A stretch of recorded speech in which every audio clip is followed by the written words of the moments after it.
নমস্কার বন্ধুরা, কম্পিটিটিভের দুনিয়ায় আপনাদের প্রত্যেকে স্বাগত এবং আপনাদের সাথে আছি আমি প্রণদীপ। আর আমরা যেমনটা ডেইলি কারেন্ট অ্যাফেয়ার্স অ্যানালিসিস করি, আজ বৃহস্পতিবার 28 জানুয়ারি 2021 কারেন্ট অ্যাফেয়ার্স নিয়ে আমরা চলে এসেছি। তো চলুন ভিডিওটা শুরু করা যাক। তার পূর্বে ছোট্ট একটি রিকোয়েস্ট, এগিয়ে চলো 2.0 এই চ্যানেলে সাবস্ক্রাইব করতে ভুলবেন না। এই চ্যানেলে জেনারেল সায়েন্সের প্রত্যেকটি লেকচার পাবেন এবং এগিয়ে চলো এই টেলিগ্রাম চ্যানেলে আমার প্রতিটি লেকচারের আপডেট এবং ইম্পর্টেন্ট পিডিএফ পাবেন এবং এই লেকচারের পিডিএফ পাবেন এবং দুটি চ্যানেলের লিঙ্ক আমি আমার ডেসক্রিপশন বক্সে দিয়ে দিচ্ছি। চলুন শুরু করা যাক। তো আজকের প্রথম কোশ্চেন কি বলছে, কোনটির আরেক নাম লস্ট গ্যালাক্সি? এর মধ্যে একটি অপশানের আরেকটি নাম হচ্ছে লস্ট গ্যালাক্সি। তো এর মধ্যে কোনটি? Very very important question science and technology থেকে। স্পেশালি আপনি যদি ডব্লিউবিসিএস মেন্স দিয়ে থাকেন, মানে দিয়ে থাকেন বলতে এবারে দেওয়া হয়ে গেছে এমনটা নয়, আপনি দেবেন, তাহলে কিন্তু আপনার ক্ষেত্রে কিন্তু খুবই important.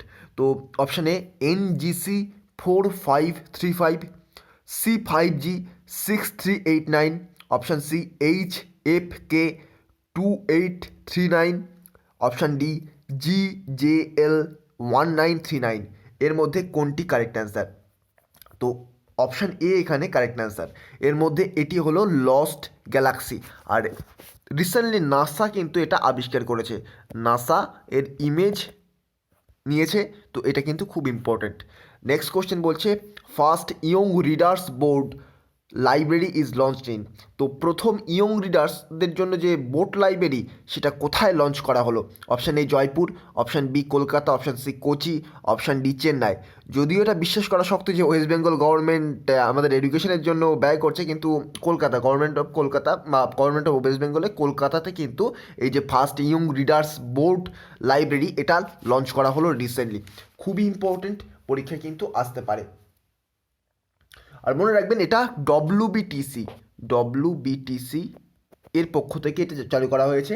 West Bengal transport corporation এর পক্ষ থেকে এই যে first young readers board library launch করা হলো।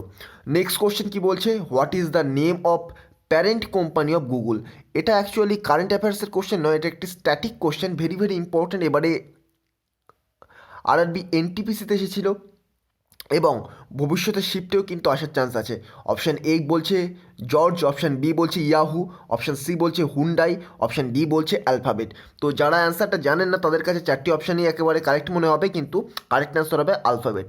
অ্যালফাবেট কিন্তু গুগলের প্যারেন্ট কোম্পানি।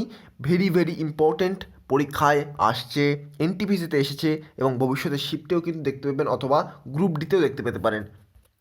নেক্সট কোশ্চেন কি বলছে, school of public health launched by. তো স্কুল অফ পাবলিক হেলথ মানে স্কুলের পাবলিক হেলথের ব্যাপারে যে প্রভিশনগুলো, সেটা কার দ্বারা লঞ্চ করা হলো এবং স্কুলে পাবলিক হেলথে যাতে দেখাশোনা করা হয় সেটা কোন রাজ্যে লঞ্চ করা হলো? Option A Uttarakhand, option B Madhya Pradesh, option C Rajasthan, option D West Bengal. তো কারেক্ট অ্যান্সার হবে রাজস্থান। রাজস্থান গভর্নমেন্ট কিন্তু recently school of public health launch করেছেন।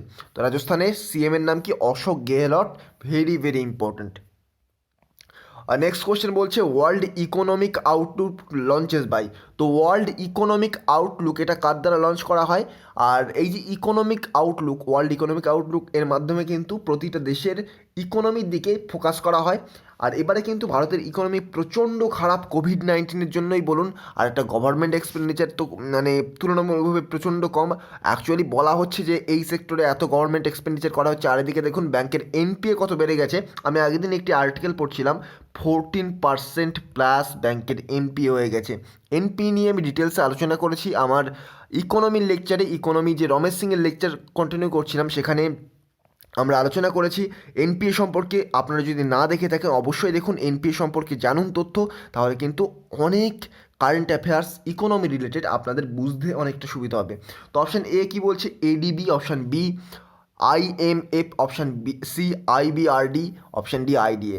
এর মধ্যে এডিবির হেডকোয়ার্টার মানিলা, IMF-এর কিন্তু হেডকোয়ার্টার কোথায় আছে? ওয়াশিংটন ডিসিতে।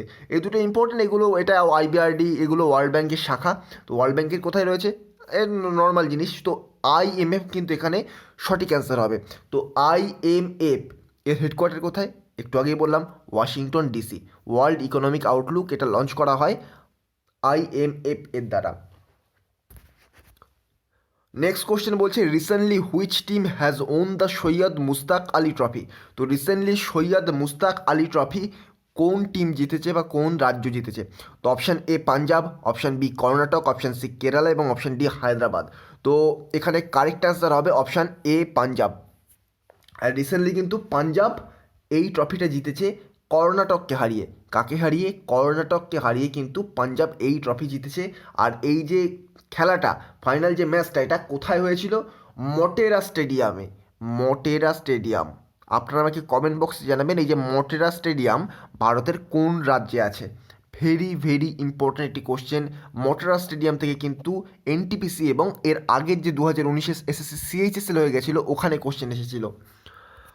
তো গতদিনে কারা কারা সঠিক উত্তর দিয়েছেন এবং গতদিন কি কোশ্চেন ছিল? গতদিন আমি কোশ্চেন করেছিলাম ইকোটোন কি, কিন্তু আপনাদের মধ্যে কেউই প্রপার অ্যান্সার দিতে পারেনি। দুজন ট্রাই করেছেন কিন্তু প্রপার অ্যান্সার কিন্তু হয়নি। প্রথমটা আমি একটু বলে দিই। প্রথমে এখানে একজন বলেছেন, তনুকা মণ্ডল বলেছেন ecotone a transitional area of vegetation to different plant communities. কিছুটা সত্যি, কিছুটা সত্যি নয়। ইকোটোন কিন্তু এখানে দুটো শুধুমাত্র ভিজিটেশনের মধ্যে ডিফারেন্সিয়েট করা হয় না, আর তার মধ্যে যে জোনটা, সেই জোনটা নয়। এখানে প্ল্যান্ট যেমন গুরুত্বপূর্ণ, সেখানে ততটাই গুরুত্বপূর্ণ এখানে তিনি দিয়েছেন টু বায়োলজিক্যাল কমিউনিটি। তো প্ল্যান্ট যেমন গুরুত্বপূর্ণ, সেখানে বায়োলজিক্যাল কমিউনিটিও গুরুত্বপূর্ণ। বায়োলজিক্যাল কমিউনিটির মধ্যে শুধুমাত্র জীবজ প্রাণী পড়ে যায়, তাহলে এখানে কিন্তু জীবজ প্রাণী শুধুমাত্র নয়, তার সাথে জীবজ প্রাণীর সাথে যে বাহ্যিক উপকরণ, আপনি যেটাকে নিচ বলতে পারেন বা নিশ বলতে পারেন। নিশ বলতে কি, যে কোনো একটা ইকোসিস্টেমের ক্ষেত্রে তার আলাদা আলাদা যে শর্তগুলো লাগে। ধরুন আমি ছোট্ট একটা এক্সাম্পল দিচ্ছি। ধরুন আপনি সিম্বি গোত্রীয় কোনো উদ্ভিদ চাষ করছেন, সেখানে আপনার যে ইনফ্রাস্ট্রাকচার লাগবে, আপনি যখন ধরুন কোনো রকম ফল চাষ করছেন, সেখানে ইনফ্রাস্ট্রাকচারটা আলাদা লাগবে। তো দুটো ইনফ্রাস্ট্রাকচার আলাদা, দুটো ইনফ্রাস্ট্রাকচারকে বলা হয় আলাদা আলাদা। যে ইনফ্রাস্ট্রাকচার ক্যারি করে প্রত্যেকটা উদ্ভিদ বা প্রত্যেকটা প্রাণী, সেটাকেই বলা হয় নিশ। তো আমি এবার বোঝাচ্ছি কীভাবে অ্যান্সারটা সম্পূর্ণ কারেক্ট হয়নি। তো দেখুন, ইকোসিস্টেমকে অ্যাকচুয়ালি যদি আপনি টার্মের মাধ্যমে ফেলতে চান, তাহলে বলতে হবে দুটো ইকোসিস্টেমের মাঝে যে জোনটা, সেটাকেই বলা হয় ইকোটোন। এবার বলি ইকোসিস্টেম আর এখানে দুটো ভেজিটেশন এবং এখানে দুটো বায়োলজিক্যাল কমিউনিটির মধ্যে পার্থক্য কী? বায়োলজিক্যাল কমিউনিটি বলতে শুধুমাত্র বোঝানো হয় জীবজ প্রাণী বা উদ্ভিদ, কিন্তু আর এখানে ইনি দিয়েছেন শুধুমাত্র জীবজ উদ্ভিদ।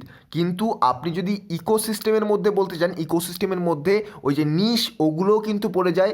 ইকোসিস্টেমের মধ্যে সমগ্র প্রকৃতি, ওর আশপাশের এনভায়রনমেন্ট, সেটাও কিন্তু পড়ে যায়। তো সেহেতু অ্যান্সার প্রত্যেকেই কারেক্ট দিয়েছেন, কিন্তু সম্পূর্ণ কারেক্ট নন। কারণ এখানে আপনি যদি স্টেটমেন্ট দিয়ে দিতেও, তাহলে কিন্তু এখানে আপনি একটু প্রবলেমে পড়তে পারতেন। তো আশা করি বোঝা গেল ইকোটোন ব্যাপারটা কি। তো আগামীকালের কোশ্চেন, আর এখানে স্বর্ণিল রে ইনি দিয়েছেন প্রহ্লাদ সিং প্যাটেল। তো what is the another name of যোগ ওয়াটারফল? আজকে নয়, গতকাল যে হয়েছে ওই এনটিপিসির সেকেন্ড শিফটের এক্সাম, ওখানে এই কোশ্চেনটা এসেছিল। What is the another name of যোগ ওয়াটারফল? যোগ ওয়াটারফলের আরেকটা নাম কি বা অন্য নাম কি? আর আপনারা তার সাথে আমাকে জানাবেন যোগ ওয়াটারফল কোন নদীর তীরে অবস্থিত। নেক্সট রয়েছে who is the first Indian governor of RBI? আরবিআইয়ের ফার্স্ট ভারতীয় গভর্নরের নাম কি? তো এই দুটি কোশ্চেনের অ্যান্সার আপনারা আমাকে কমেন্ট বক্সে জানাবেন। যারা সঠিক উত্তর দেবেন প্রত্যেককে আমি নেক্সট দিন ফিচার করব। তো চলুন, এই ছিল আজকের ভিডিও। যদি ভিডিওটা ভালো লেগে থাকে, আজকের মতো ভিডিও আরও রেগুলার পেতে চাইলে আমার চ্যানেলটিকে সাবস্ক্রাইব করে পাশে থাকা বেল আইকন প্রেস করতে ভুলবেন না। তো আজকের মতো গুড বাই। পরবর্তী ভিডিওতে আপনাদের সাথে আবার দেখা হবে। Thank you.